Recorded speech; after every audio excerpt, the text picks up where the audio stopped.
Greetings, upstanders. Dr. O here, and my question is very simple. Can people who are Muslim slash Arab experience mental health issues and have mental breaks? Now, the reason why I say Muslim slash Arab is because in this country, unfortunately, and I'm sure other parts of the world, people think that like every Muslim is Arab and every Arab is Muslim. That's just not true. There are people of all different backgrounds, racially, culturally, that are Muslim. I believe like over 20% of Muslims in the United States are actually African American. So that's why I say that. And there are people who come from the Arab speaking world, the Arabic speaking world, who are not Muslim.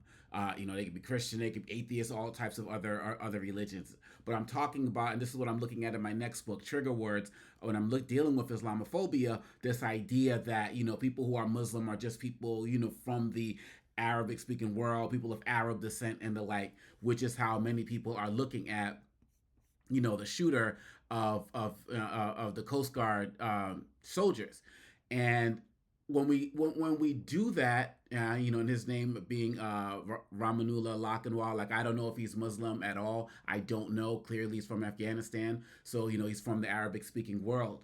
But the narrative that forms around him is not the type of narrative that goes to somebody who is white, Christian, and male in the United States who may commit a similar act. I'm just hearing stories now, over days later about the stories of this man actually experiencing many mental health issues. And when I listen to Democracy Now, they say that he was a child soldier. That's what we would call him in other countries. They report on Democracy Now, an award-winning journalist whose name slips me. I'll put the link in there for you to check out. Said that a gun was put in his hand when he was 14 years old by the CIA. Places like Congo and places like Liberia, we would call that person a child soldier, and was working with the CIA for years. And when you look at this other report, which I'm putting in the description, DC National Guard shooting suspect spent weeks on end in isolation, struggled with mental health. And this comes from a 2024 email. I'll read some of this.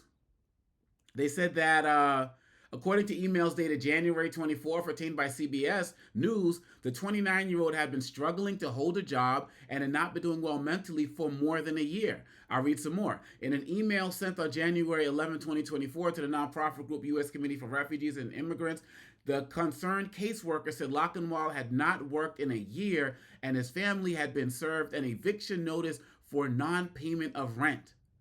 And they go down and talk to some other things that he wouldn't speak to anybody. He would often lock himself in a dark room. During the evacuation that happened, he lost one of his close friends as well.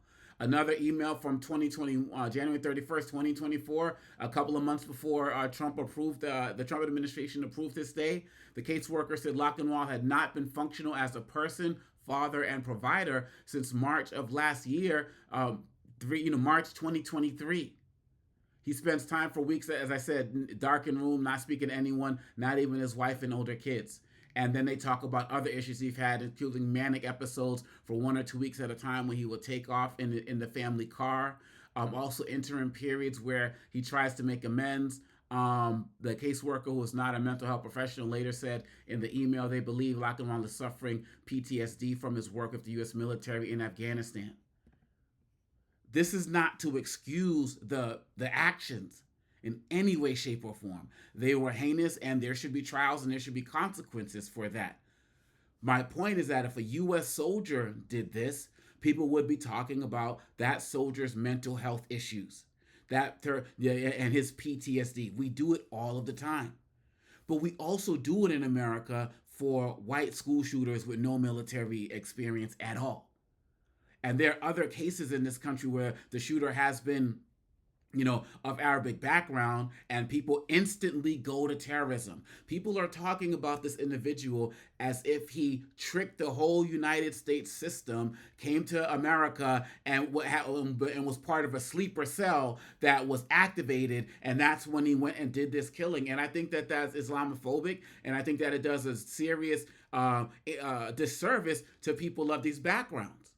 And so when Trump's talking about, getting rid of all people who can come in from Afghanistan, and basically people are talking about let's do a Muslim ban again, and all of this other type of stuff, it really shows how Islamophobic this country is, and it really shows how backwards we look at people from this country, from these countries, to not even be able to humanize them, to understand that they can also suffer from mental health breakdowns. And it's the same way, with the black community as well. When we commit a crime, oh, these thugs come from, fatherless households, and, they listen to that rap music and all of this other type of stuff, as if we can't have mental health issues as well. And I think that that's problematic. I think, Trump said this animal, is going to be dealt with. This man, from what we can tell, was raised up through the CIA system, through the U.S. government system.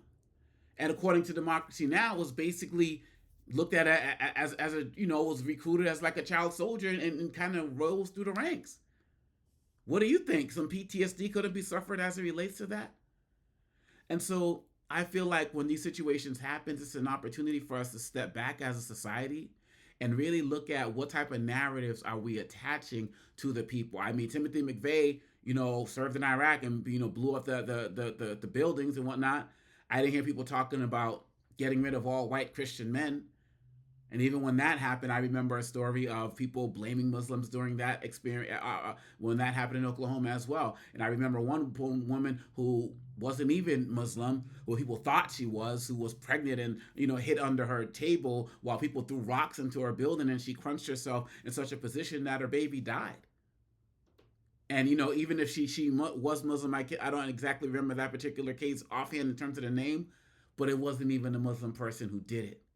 It was Timothy McVeigh. And so this is an opportunity to look at our mental health system in this country. It's an opportunity for us to look at mental health issues and those who have mental health issues and access to guns, right? It's an opportunity to look at that as well. And it's an opportunity for us to not demonize people in this particular way. After 9/11 happened, Bush went to a mosque and talked about Islam is not a religion of evil. The people who committed the acts were evil, but Islam is not. Can you imagine if Trump was president during 9/11? He'd have us tearing each other from limb in the streets. So this is an opportunity for us to have a teachable moment here. It's in no way condoning what happened to these individuals. But Wolfe and Beckstrom, they were not the only people failed by our system by here. This man Lakanwal was also failed and by our system of government here, and could not get the mental health and the services that he needed. But yet with all of that, Trump still approved them after Biden's initial vetting from 2021, approved them in 2024, months after all of these things that we're talking about here were happening. And so, we need, I'm thinking of Jasmine Crockett in an interview. She was talking about the Trump administration. I'm thinking of Brene Brown. I'm thinking of so many people who I've been listening to as of late, and they're all saying the same thing, which is the same thing that I've been saying, is that we have a crisis of humanity in this country. And this is an administration that is dehumanizing people on so many levels, and we all have to be part of the process of rehumanizing ourselves in this country and rehumanizing each other. That is what we need to have happen in this country, and I'm proud to be part of that movement, and I hope that you are as well. Let me know what you think. Well, what are you going to do about it? What are you doing on a daily basis to make sure that we're not descending deeper into the throes of dehumanization? I saw the story, this name escapes me, of the Babson student who went to try to go see her family for Thanksgiving, and then she got deported there. She hadn't been there since she was 7. Like, put her in chains in the airport. This is what we're doing. We have to do better.